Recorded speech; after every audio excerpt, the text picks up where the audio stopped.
Good morning, you are watching Black Country News. I'm Charlotte Lem and this is your 11 o'clock bulletin. 4 children aged between 3 and 8 have died in a house fire in Stafford. 3 occupants did escape and their injuries are not believed to be life-threatening. The victims are yet to be named. Lynn Butler was at the scene earlier today. Fire tore through a house in the Highfields area at around 2 a.m. this morning.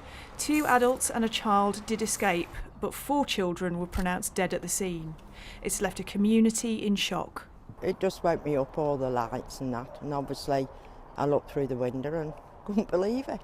Everybody everywhere, fire engines, ambulances, and then I realised it was the fire and all the flames coming out of the roof. I didn't actually see anybody come out, but I did see a man and a woman and a child get into the ambulance.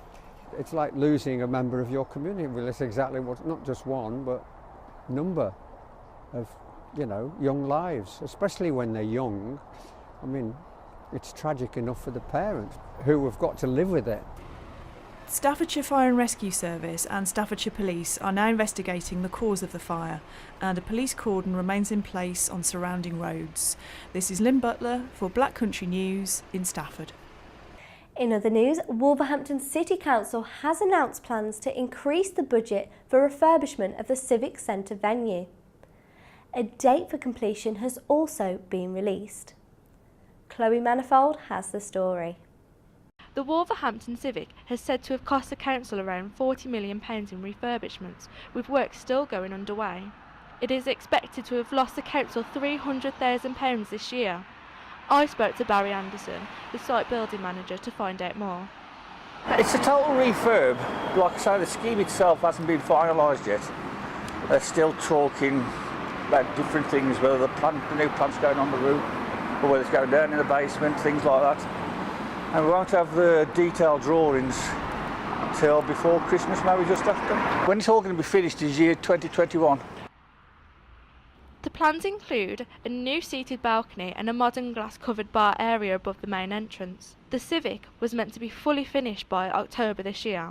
It was voted the top 10 in UK's major live music scenes, but local music fans will just have to hang in tight as the improvements continue. Wolverhampton marked Holocaust Memorial Day with a service in memory of those who lost their lives under Nazi persecution and in genocides. The event was part of an annual commemoration to honour the survivors and those whose lives were dramatically changed. I attended the service earlier today. Wolverhampton marked Holocaust Memorial Day earlier with a service which brought people together to remember victims of the Holocaust and other genocides around the world. The service was held by Interfaith Wolverhampton at the Cenotaph in St Peter's Square at 11 a.m. It was attended by ex-servicemen and women, civic leaders, pensioners' organisations and members of the public. A number of readers took part in the commemoration to reflect the range of faith communities in Wolverhampton, and wreaths were also laid by members of the public and the Mayor and the Mayoress of Wolverhampton.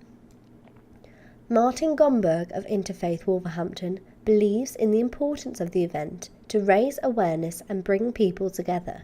The Holocaust Memorial Day that happens every year is an important event. It's when people get together to remember acts of genocide, starting with the Holocaust, but unfortunately many more since then, and to try and raise awareness of those events and to help reduce the likelihood that it will happen again. Holocaust Memorial Day has developed into a national observance for victims of the genocide in the Holocaust. The theme this year is Torn from Home, aiming to encourage people to think about the enforced loss of a safe place as part of the trauma faced by anyone experiencing persecution and genocide.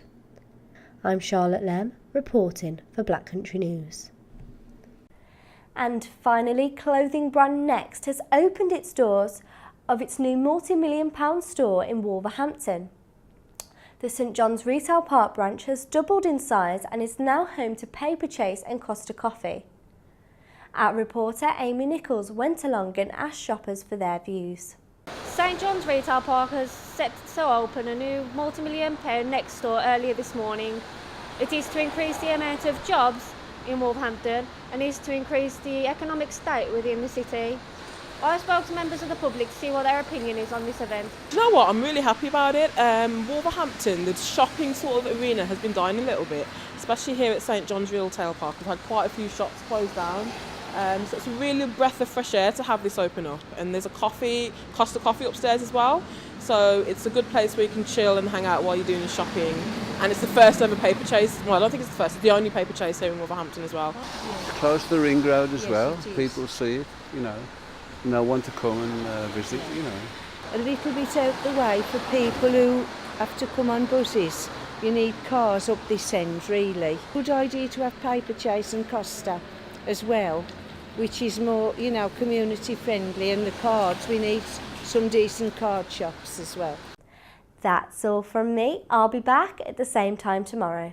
Have a lovely afternoon.